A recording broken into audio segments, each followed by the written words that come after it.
Good morning. Welcome to the Los Angeles World Affairs Council and Town Hall. I'm Kim McCleary, President and CEO, and it's my very great pleasure to welcome you today. Thank you all for your ongoing support and viewership that has sustained us during these many challenging months. We will continue to provide you with a strong lineup of live streams over the next month, and whenever it's safe, we will bring back our in-person events as well.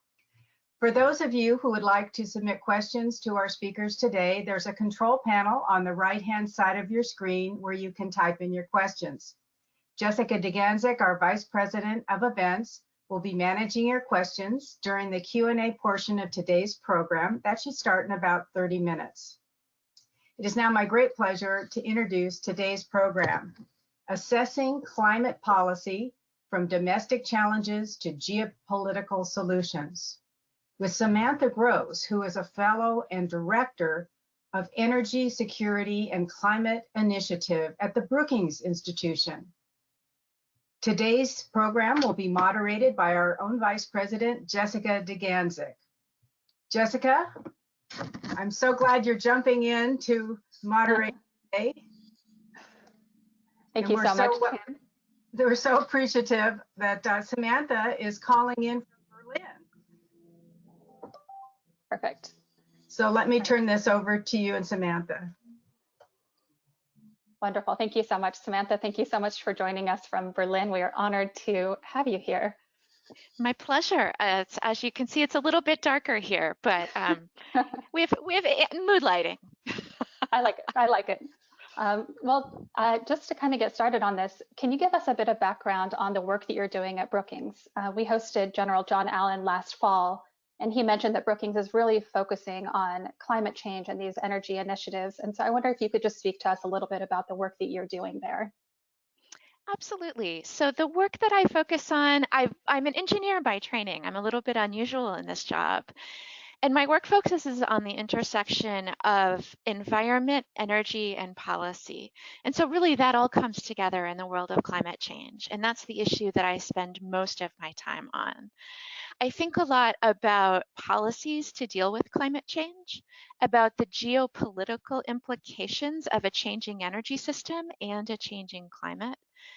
And I also focus a bit on how different countries are dealing with this issue.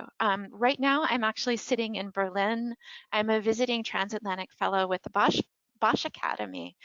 And I'm looking at how Europe is implementing its own Green Deal. As since the Biden administration has started, we're thinking a lot about how to up our own ambition on climate, understanding what Europe is doing, what its attitudes are towards climate, and the similarities and differences on how we're approaching the issue.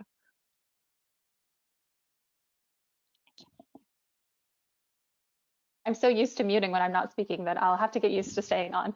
You and I spoke a bit about what's happening nationally. Most recently, Texas obviously had a major power outage due to these storms that they've encountered. And then in California, with the fire season that we've had, and also with our power grid being compromised. You've talked a bit, and I know you focused a bit on energy security. So what do you kind of see happening in the United States first, and then maybe we can talk a bit and pivot to what you're doing also in Europe? Absolutely. So energy security means different things to different people.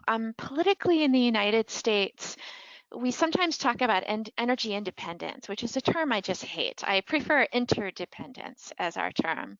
But it is true that the United States can rely mostly on its own resources with respect to energy. We have tremendous oil and natural gas production. We have amazing renewable resources.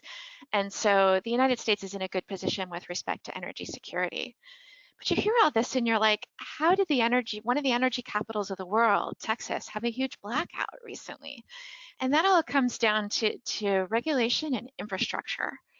If you look at what happened in Texas, you've heard blame going in different directions, but it all basically comes down to the fact that hell doesn't freeze over, but Texas does sometimes.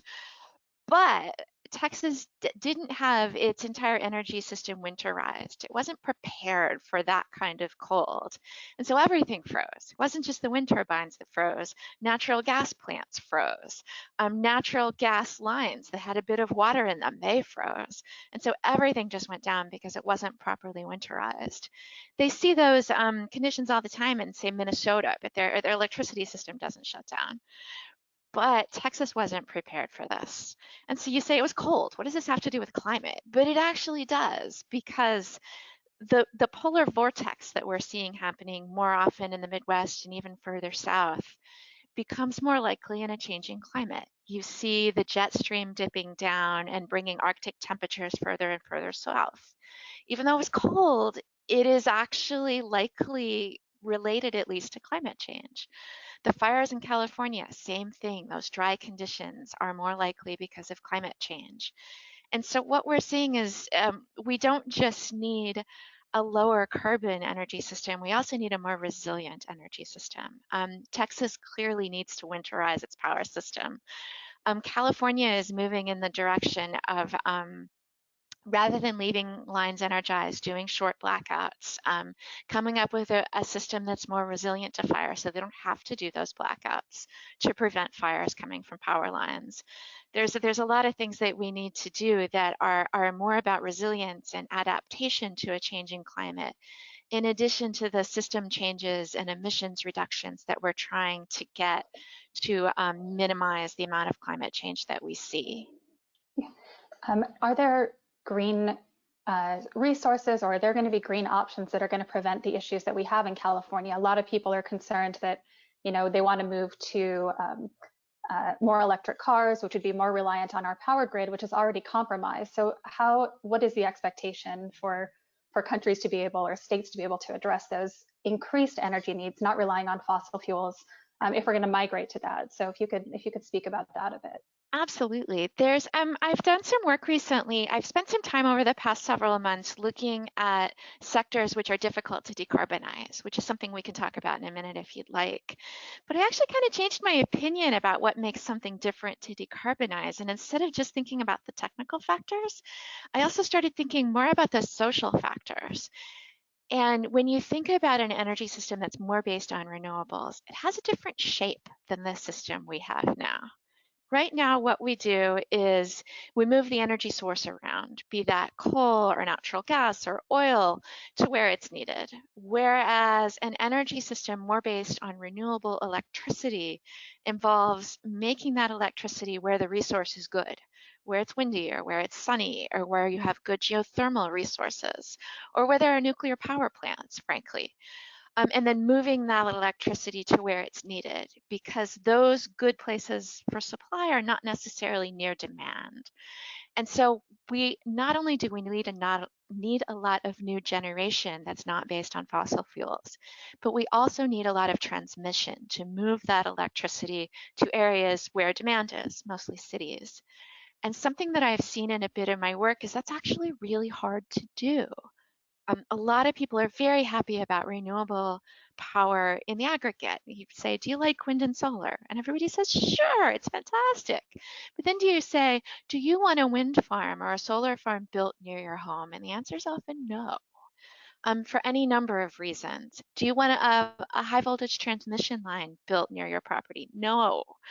And so what we need to do is we probably need more government programs, better federal eminent domain to get some of these things built.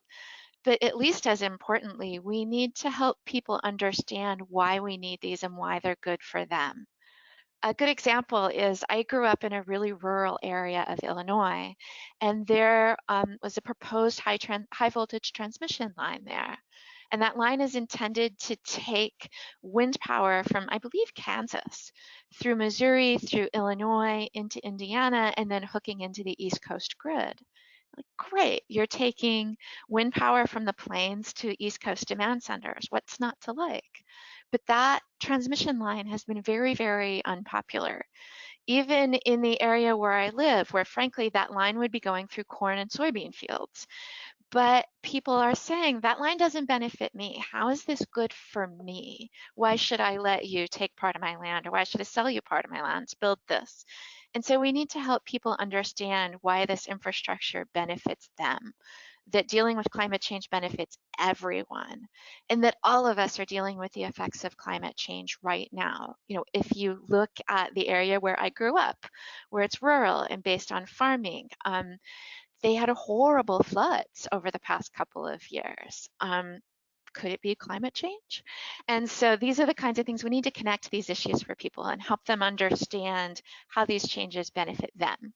That I often, this is a little glib, but it works. I often say that this isn't about sort of hugging trees for the benefit of your grandchildren. This is about making your life better now and preventing your life from getting worse soon. And so that, I think, grabs people, and you need to help them understand that it's about them.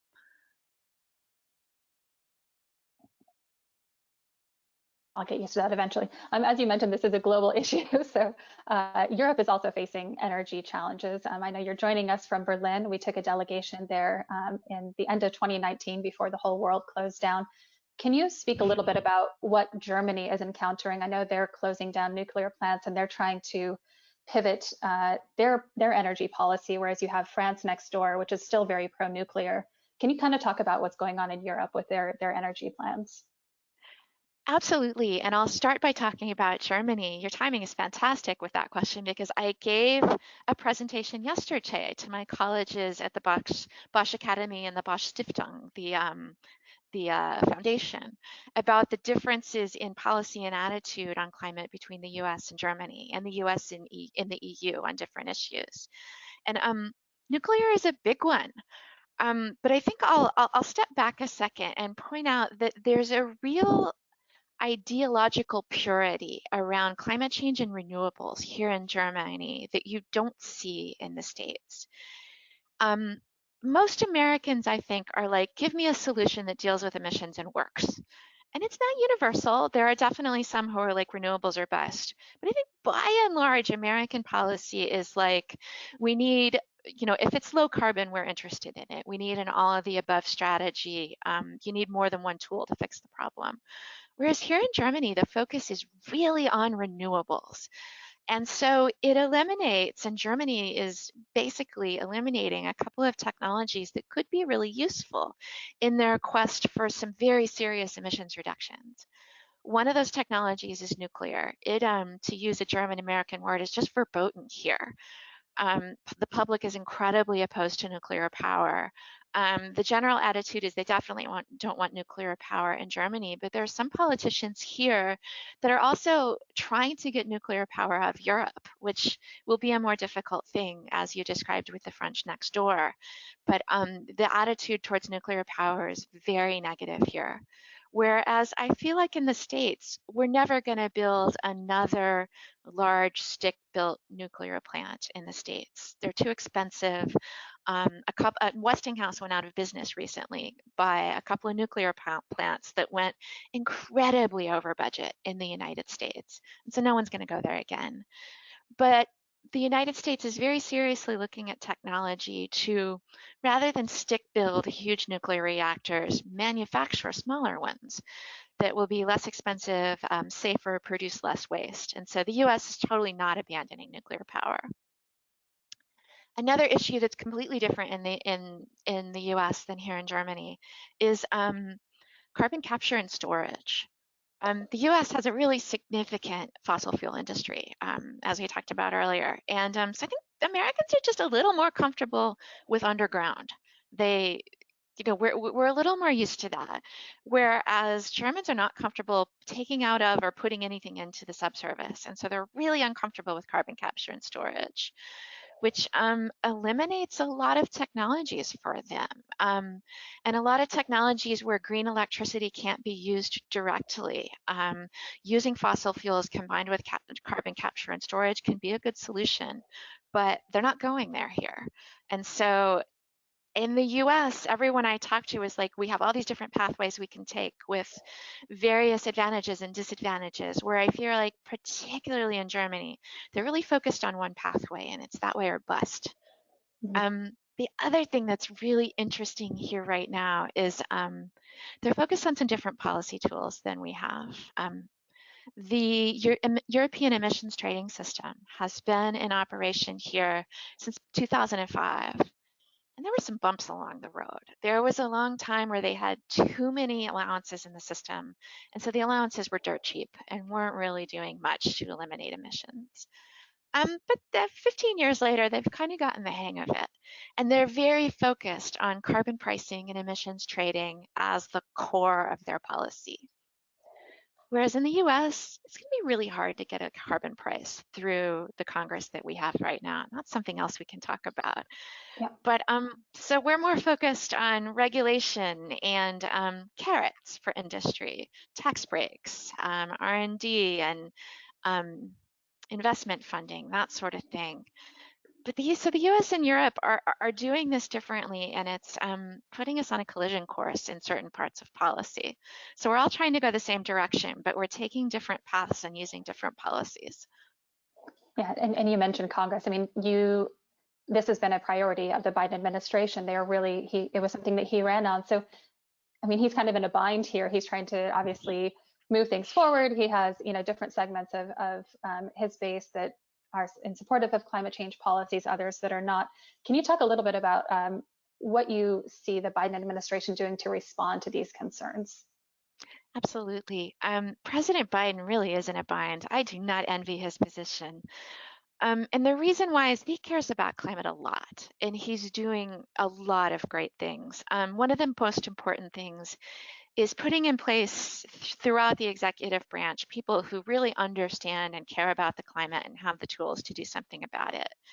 And this includes parts of the government where we don't necessarily think of as being climate oriented. Treasury, for instance, or commerce. I had Janet Yellen for I went to UC Berkeley, and Janet Yellen was my macroeconomics professor. And so I'm thrilled that she's now the secretary, this Treasury secretary. But there are people, she cares a lot, and there are people below her who are really focused on this and focused on things like greater transparency in financial instruments and investments to understand whether this investment is green or not and how it might function in a lower carbon economy. Is it more risky or not? And so that's great, and I'm thrilled to see this. But the flip side is Congress. Just because the Democrats narrowly have Congress doesn't necessarily mean that they can do everything they want. But I do want to point out an important thing in the Senate, and that is that even though it's a 50-50 Senate, Democrats now control the committees. And what that means is they control what gets to the floor. Under Leader McConnell, you weren't going to see any climate legislation come to the floor. He didn't want to make his senators vote. Whereas now you have Democrats in charge, Democrats control what comes to the floor. And so they have to yes or no vote on whatever comes to the floor. And they may find themselves voting on climate provisions that their constituents like. The number of Americans who care about climate is steadily increasing. A recent survey showed that 65% of Americans view the climate as a crisis. And I'm sure a lot of those have Republican senators. And so we're in this different situation now where senators will have to show their hand and vote on climate legislation. And so I don't think you'll see some sort of sweeping, very high carbon tax happen anytime soon. But things like lower carbon infrastructure, low carbon investments, those are broadly popular. And so I think those can get passed because the constituents of those senators, even Republican senators, might like them. But part of the bind that President Biden is in is I've talked about some of these things, and they're all good, and they're all going to move the climate ball forward. But I see two really important parts of the bind. One of them is the difference between expectations, which are incredibly high, and his ability to bring about fast emissions reductions. Without drastic action from Congress, what he can do is he can issue executive orders, which have limited utility, but important. And he can also regulate under existing laws, which is a good idea. If that's a tool you have, you should use it. But those are likely to be litigated. Every piece of environmental legislation gets litigated. It's the way it is in our country. And so those may take time, and novel interpretations of existing laws may be particularly difficult. So he's in this bind. He has a fair number of tools that he can use, but they're not infinite. But the expectations are nearly infinite. He was elected by people who care tremendously about the climate, and the world is expecting a lot out of the US. We're required to come forward with our new nationally determined contribution, which is the lingo of the Paris Agreement, and it's our pledge. It's what we say we'll do. And then the sum total of those makes the meat of the Paris Agreement. And the world is really expecting, Europe is certainly expecting, American environmentalists are expecting a goal from the US of a 50% reduction off of 2005 emissions by 2030. That's 9 years from now. That's a lot. And so if you look at the tool chest that Biden has and the expectations of him, I worry that that Venn diagram doesn't overlap. And that's a tough spot to be in. Either he comes out with a pledge that he maybe doesn't have the tools to reach, or just barely has the tools to reach, or he comes up with a pledge that will be deeply dissatisfying to a lot of Americans and a lot of people around the world. And I don't envy that. Yeah. You mentioned also the carbon taxing and taxation opportunities to kind of offset these things. There's still an understanding that these green energies are not as financially accessible for a lot of people, especially the users. So that we might see increased energy bills for people that are going to be trying to migrate to these things. I know that was a concern in Germany when they were trying to migrate, that people couldn't afford their electric bills. So, how is that something that our government will have to face, or the creators of these green energy options? Yeah, well, I'll tell a little bit of a story around that. And that is, we owe a debt of gratitude to a combination of the Germans and the Chinese. What the Germans did with their Energiewende, energy transformation, is that they were really focused on getting a lot of renewables on their power system, and they installed a lot of renewables quite early when renewables were still pretty expensive. It was quite expensive for German consumers, frankly. But on the other hand, what they did is they learned a lot, and they bought down some of those learning costs, which was fantastic. And then we can also come in and thank the Chinese, because the Germans helped to create that larger market, which the Chinese took up and brought in economies of scale and efficiencies of scale of manufacturing, which is something that the Chinese are very good at. And so thanks to those two in particular, but in general, growing demand for renewables, they're downright cheap now. Wind and solar, particularly solar, are among the cheapest electricity that you can install right now. And so if you look at the majority of new power being installed in the US, for instance, it's mostly renewables with a little natural gas mixed in. But so the actual power so much isn't a challenge. You have challenges more in the system to make that all work. You can make wind and solar power when it's windy and sunny. And so you need to be able to store that power for times when it's not windy and sunny.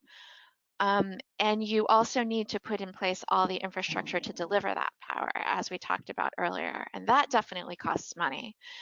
But the actual renewable power itself is actually quite cheap. And I think if everybody, there are a few things I want you to remember from this, but one of them is definitely the fact that wind and solar are cheap. They're not expensive. There are other investments that we are going to need that will definitely cost money, but those are not the expensive resources that some think, and that's a great thing. And ideally, as we make more investments in things like power storage, those will get cheaper too. We'll get better as we go. We'll have a lot of learning. We'll have economies of scale in manufacturing, and those costs will come down too.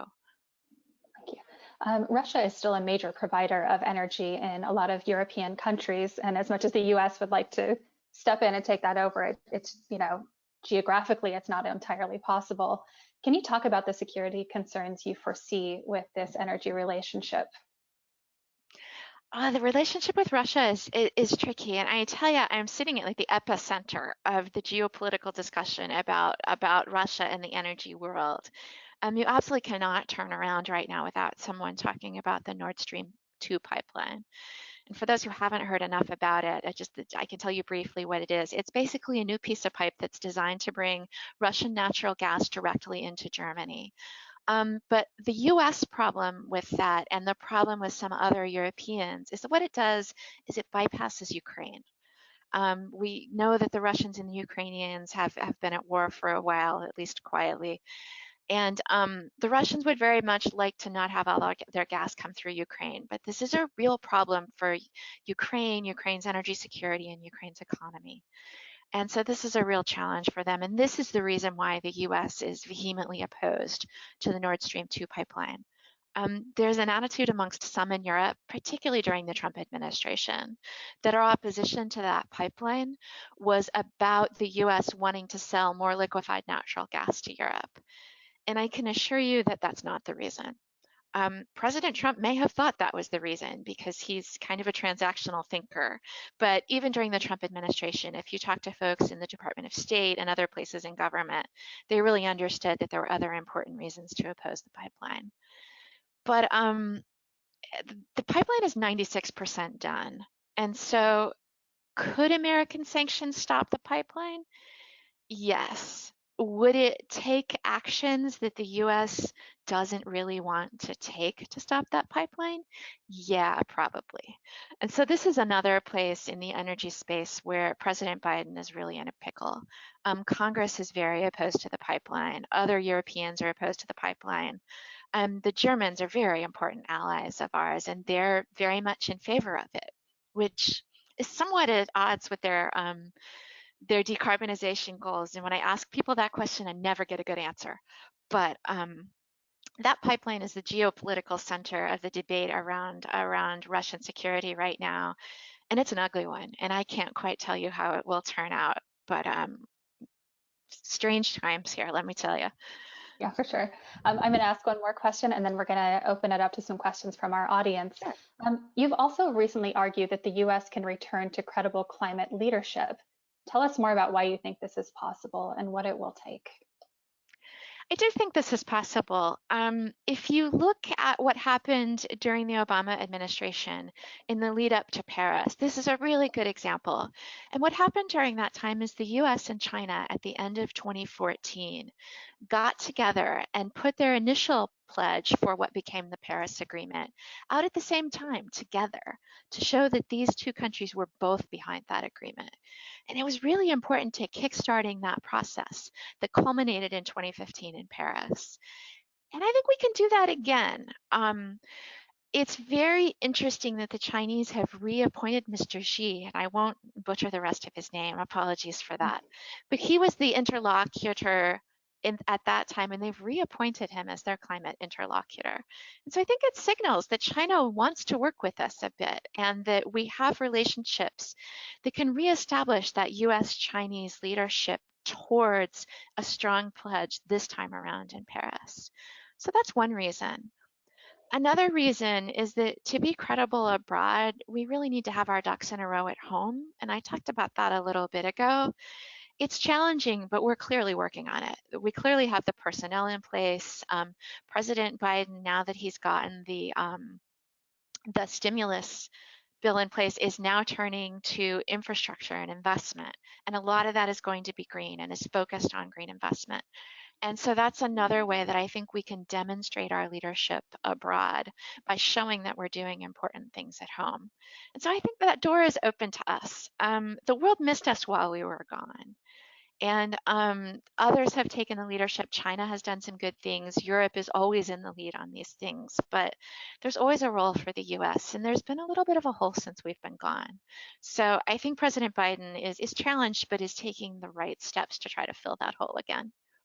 Great. Thank you so much. To our audience, we're going to be taking your questions now. So if you'd like to send in a question for Samantha, there is a control panel on the right-hand side. You can send yours in in the question section, and I will get to as many of those as we can. So our first question for you, Samantha, did our recent suspension of the Midwest Petroleum Pipeline have a dramatic impact on the climate management posture of the United States? It's an interesting question, and my answer is going to be quite controversial because I'm going to say not really. It has a very strong symbolic value. And I assume you're speaking of the Keystone XL, or there are a couple of other pipelines that were also shut down that bring us Canadian oil. And those have really become symbolic of getting rid of oil and getting rid of high emissions oil. But the real thing that will change the nature of our oil supply is declining demand.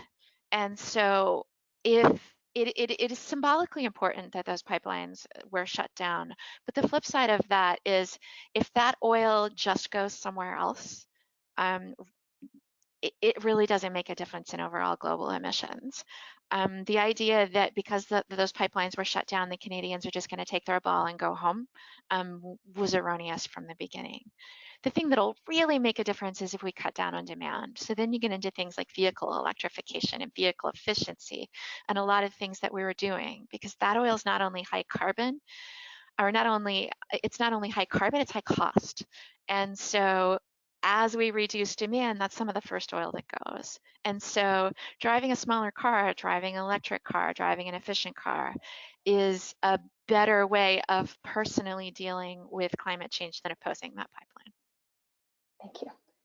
This questioner says, Germany has mandated solar panels on roofs for many years. It is not even a country with a lot of sunny days. Why can't we do the same?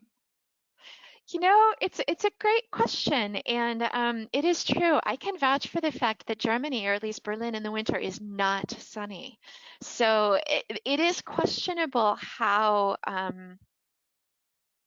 what a good investment those solar panels were, and whether it might make more sense for that kind of money to have gone into other investments. I do think it may be worthwhile to mandate or strongly encourage with policy rooftop solar panels in places where they make the most sense. California is starting to do that. The Southwest might be a really good idea. However, there might be parts of the US where that money might be better spent elsewhere. And I haven't seen the math on that, and so I'm not certain. But I'm not 100% convinced that a nationwide mandate would be the best use of those investment dollars.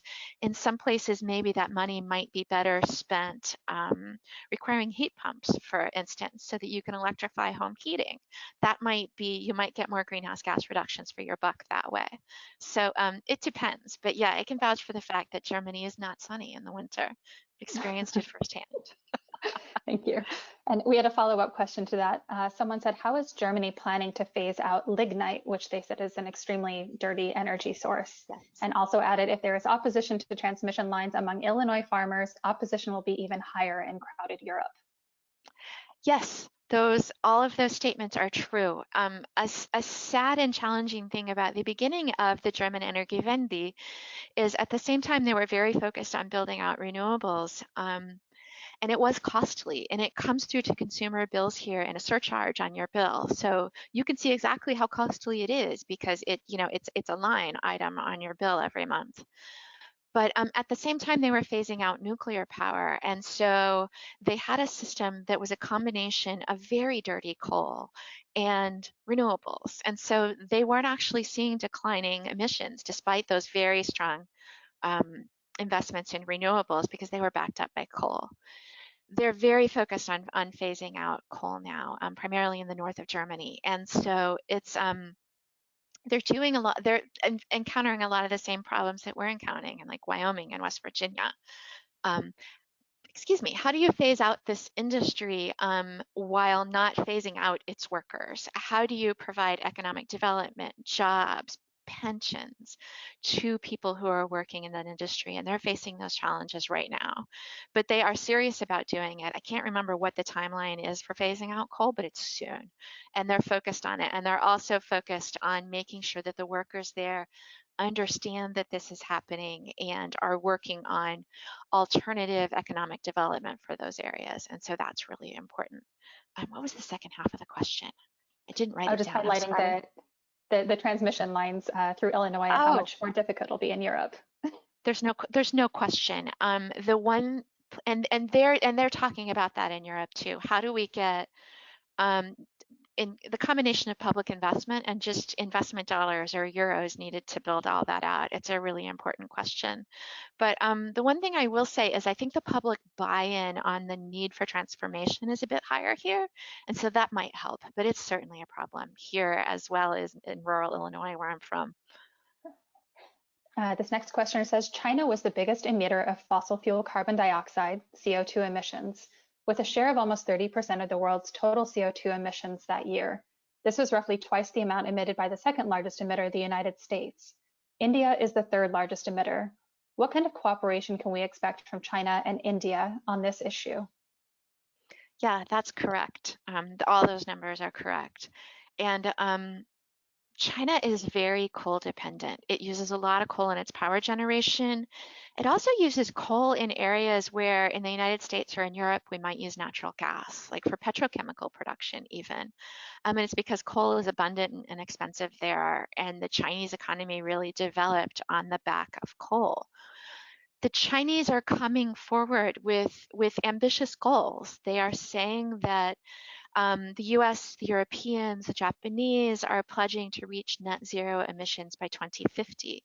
And China has said that it wants to reach net zero emissions by 2060, which is a serious goal for an economy that's now dependent on coal. But it's a real challenge to do so. And I would take that challenge and multiply it several times in India. And the reason why is that China has sort of developed on the back of coal and is now wealthy enough to start to do something about it. Whereas India still has a long way to go in the development space. It has a coal-dependent economy, but it is using per capita levels of electricity that look a lot like sub-Saharan Africa. We think of the wealthy parts of India and the software entrepreneurs that work there, but on the average, their per capita electricity use is still really low. And so not only do they need less coal power, but they also need more electricity in general. And so they have this problem that they haven't developed yet, and they need to get off of coal. And so this is, I worry about India more than I worry about China, frankly. Because the other reason is, and I just know this because I've done some work on coal in India, is that it's just knit into the fabric of the economy. Like the United States, there are whole regions that are very coal dependent for employment, for tax revenues. The Indian railways subsidizes passenger transport on the back of coal transport. And so there's just all these ways that coal is really knit into the fabric of society, and that is a real pickle. We and others are in talks with India about how it can set its own net zero goal, but getting there is a hard one. And if I had the answers to that, I would be out doing it right now rather than talking to you, but I don't.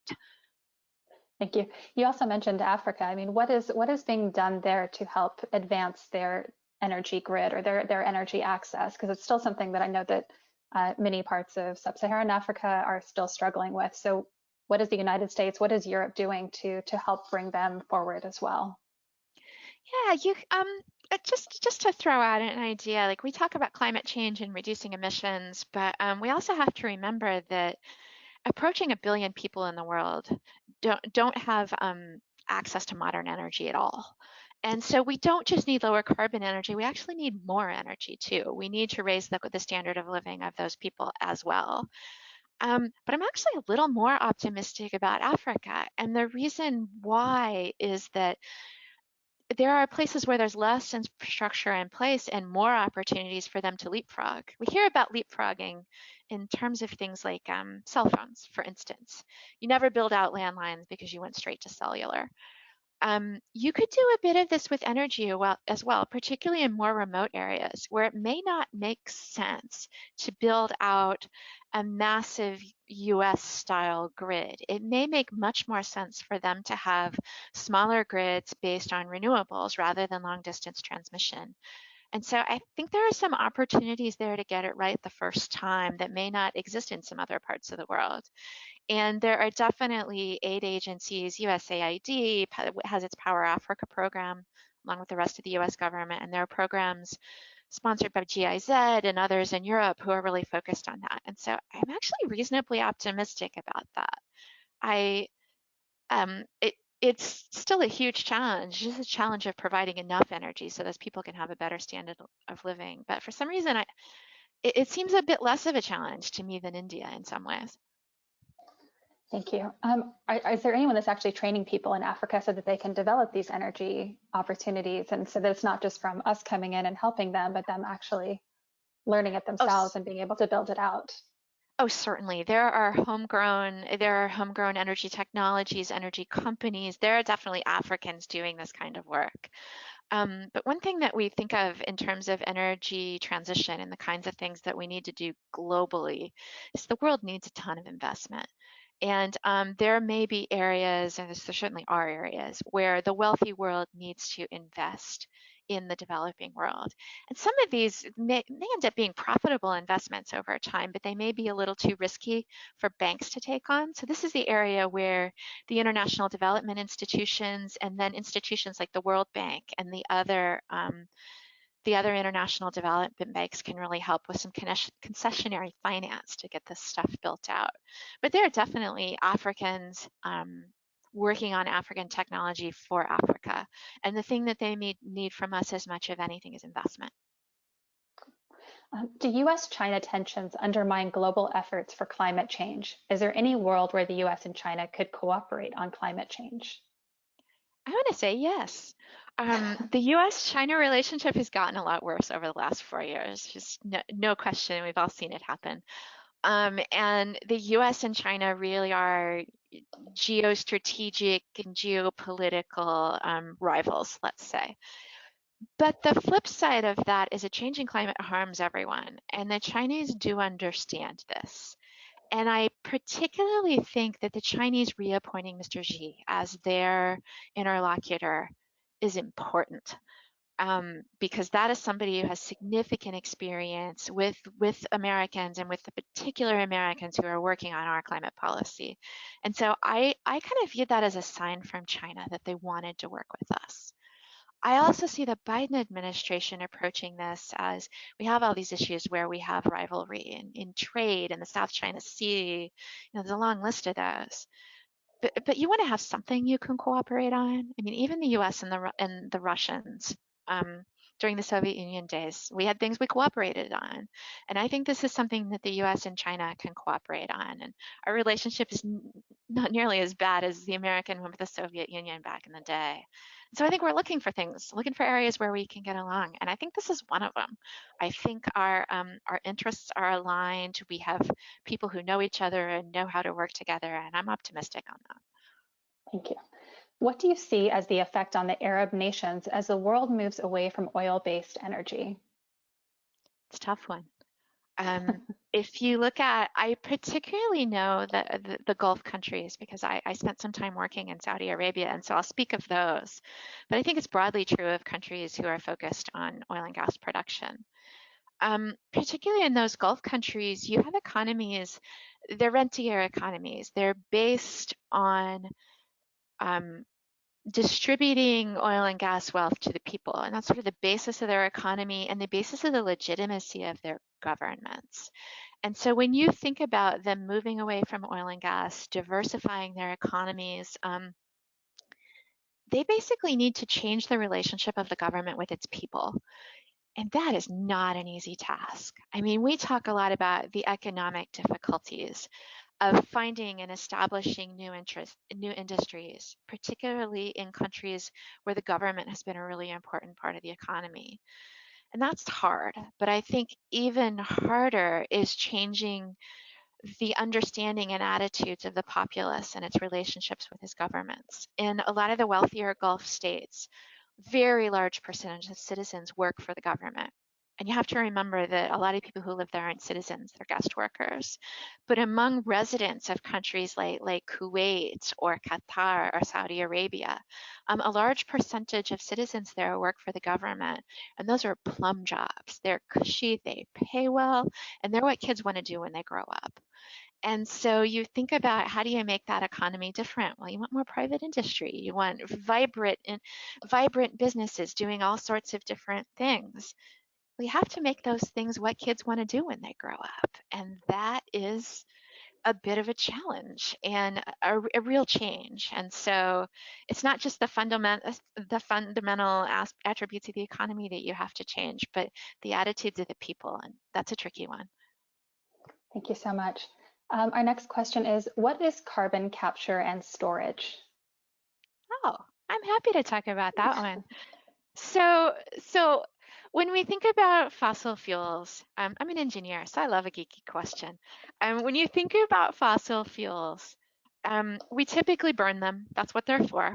And that carbon dioxide gets released into the atmosphere. And that carbon dioxide is what is warming the planet, holding more heat inside. Okay, so what else could happen to that carbon dioxide? Well, you could not put it in the atmosphere. That sounds like a good idea. And so there are a number of technologies that you can use, to instead of emitting that carbon dioxide, capture it, usually using a solvent of some kind. And then you can take that carbon dioxide and you can either use it for something, or you can inject it underground into a formation where it will be trapped and will stay. And there are formations that you can do that. Like that is that can be done safely. Old oil and gas reservoirs are great for that. They held the oil and gas back in the day. They'll hold the carbon dioxide now. Or deep aquifers are also quite good for this. And so it's definitely something that you can do.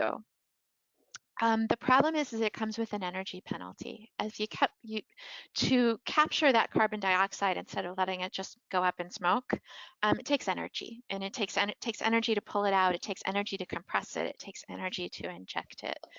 And so there's an energy penalty for doing this. Another challenge with it is good places to store that carbon dioxide aren't always available. You can use it. You can use it in industrial processes. You can inject it into oil and gas reservoirs actually to produce more oil and gas. It's the most common use today. But the biggest problem with it are the energy penalty. And also in some areas, carbon capture and storage is really unpopular, like here in Germany. And I think how that got started is that it was originally pitched as a way to save coal. We talked about coal use here earlier. And there was some years back a campaign, we'll just keep using coal and we'll use carbon capture and storage. And that was really unpopular because they're like, no, what we need to do is stop using coal. And so in instances where carbon capture and storage is used primarily to sort of prolong technologies that we could probably stand to get rid of anyway, it may not be the best idea. But there are other uses, there are other emissions of carbon that are just hard to get rid of. And for those, carbon capture and storage may be a really good idea. Thank you. How do those who are environmentalists and believe in sustainability believe that we should transport the sustainable electricity to population centers? You said education is necessary. What are belief systems that need to be addressed? And are there similar problems in Europe? Yeah, this is, we're definitely getting into my opinion here, but I'm happy to go there. And one of the things that I think particularly very strong environmentalists forget is that an energy system based on renewables is still an industrial scale energy system. You're still going to have big things, big wind farms, big solar farms, big transmission lines. And so there's often this idea that we're sort of getting back to nature and relying on the sun for our needs, and in a sense we would be. But that doesn't mean that we don't have an industrial sized system. And so I think we need to clarify the fact that a renewables based system isn't a system without large infrastructure. In fact, it's a system that requires a lot of a certain kind of large infrastructure. I think making that connection for people is what's important. And I think some opposed to that don't make that connection. And then the other point, like I don't want to sound like I think we should build everything everywhere. There are areas we should just set aside. There are areas that shouldn't have power lines through them. There are places we shouldn't build wind farms. I think what we need to do as a society is think about what those areas are and think about where our go and no-go areas are with respect to renewables. And I feel like we've not done a good job at that. And it's a particular challenge with wind. You think about where it's windy. It tends to be windy in like wide open spaces. or on ridge tops. And so those are areas where if you build a bunch of wind turbines, people are going to be able to see them from a long way away. They have really big visual impacts. And we want to think about where we're okay with that and where we're not, and have a lot of public input on that. Transmission lines too. There are places where we might not want to look at them, and that's fine. You locate them, you know, in a slightly different place, and that's good. But I think we need to get public input on that, understanding that we need infrastructure and coming to some sort of consensus about where we do and don't want it built. Thank you. From everything that has been discussed so far, it seems extremely unlikely that we can avoid emissions that will result in at least a 2 degrees Celsius increase in temperature. Do you agree that climate disaster is inevitable? Oh, I hate that question. My apologies to whoever sent it in. It's such a challenge. The 2 degree and 1.5 degree C pathways are really challenging, and they require a lot of action right now. But the thing that I will say is I don't think we lack the technology to do it. I think we lack the political will to do it. If you put in place the technology we have now and continue to work on the more difficult problems, this can be done.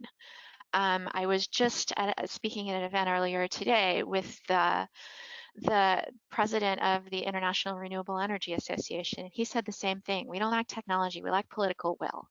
And so I think you and I all have a lot to say about whether we do it. With our voting behavior, with our personal behavior, there are things that we can all do to help ensure that we get there. That said, it's hard. We need to think about not just what we need to build, but what we need not to build. There are definitely challenges and a lot of investment that's to be needed. But on the other hand, we keep hearing about the costs. We have to build all this new stuff. And we don't often talk about, well, a lot of the old stuff is getting to the end of its natural life anyway. And so if we have to build new stuff anyway, let's build green stuff. We also talk about the costs a lot without talking about the benefits. You know, if you live in South Florida, the benefits to you are almost immeasurable. And so we need to talk about this in terms of not just costs, but benefits. And not just top line costs, but what we would have spent anyway to build infrastructure that we need anyway, and what we're spending on our energy system now that we can redirect. And so when you hear somebody talk about the gajillions of dollars that this might cost, you need to ask them these follow-on questions. What would it have spent anyway? What are the benefits that flow from this? And then after that, that I think will help increase our political will to get there. I didn't entirely give it a yes or no answer because it's just, I don't want to be on the record going there. Well, let's end on a high note. Then this will be our final question. Going forward, what is the biggest bang for the buck that can be made to address climate change? Oh, see that? So I can say I love this question, and thanks to the person who sent it. I'll give you Sam's recipe for decarbonization, which by and large works. Yeah, write it down. Take your notes. Take your notes. But the recipe is decarbonize the electricity system. And that's the easiest part of an energy system to decarbonize. Wind, solar, geothermal, nuclear, they make electricity. So get carbon out of the electricity system and then electrify everything you can. You look at what's happening with electric vehicles right now. That's fantastic. Electric vehicles are a lovely technology. They're fun to drive. They have so many advantages, and they're much more efficient in their energy use, and then they use electricity, which is easy to make without carbon. And so my recipe won't get us all the way there, but it'll get us a lot of the way there. And if we can focus on that and then work around the edges, we're a long way there. So electricity is your friend. Awesome. Well, Samantha, thank you so much for this wonderful discussion. And to our audience, thank you for all of your great questions. Kim, thanks so much. Kim, I'll turn this back over to you. Thank you. Jessica, thank you so much for jumping in as moderator today. Samantha, this was such a tremendously informative discussion. I love the fact that we all know how challenging these issues are, but you had so many hopeful suggestions and perspectives. So thank you so much. It was my pleasure. Thank you so much for having me. We have to have you back because this is such a topic, and we all want to learn more. So thank you so very much. You're very welcome.